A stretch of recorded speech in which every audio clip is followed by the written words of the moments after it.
All right, while I'm actually doing this, I'll show it to you. So I press the button on this little device here and I'm getting my focus and it looks like I'm in focus now. So this is a really cool little trick or device or aid that I use in my DSLR setups sometimes, depending on how far away I am from the camera, to help me get that great focus while shooting these things by myself.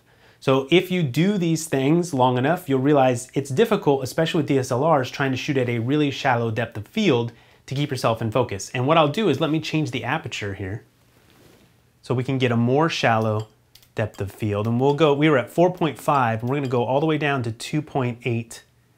And then we've got to change some other things. All right, and what I've actually done is change the ISO. I brought it down to 320 from 640.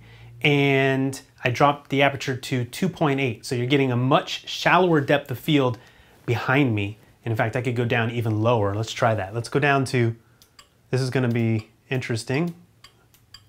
Let's go to 1.8. We'll have to make the shutter go up, but I'm not moving much, so it should be okay.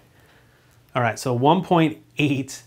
So the background should be really shallow, and I'm using this because I'm not standing close enough to press the shutter button on the camera. I'm using this device, which is an intervalometer, and this is used for time-lapse video. However, I noticed when I plugged it into the camera, because it does have a shutter button, a shutter release button on it, when I press it down, or press it halfway down, press it all the way down, it takes an actual still image. But if you press it halfway down, just like on your camera, you can see it's grabbing a focus. And when you're in the right focus mode, which is a autofocus live mode, the camera is actually tracking my face. So when I move around, I'm out of focus based on my aperture, but I can get back in focus by pressing this button.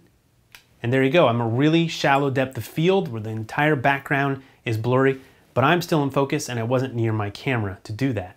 So an intervalometer is a really handy thing for shooting time lapses, but also being a one-man producer, standing in front of your camera, which a lot of bloggers and people creating videos, tutorial videos are doing.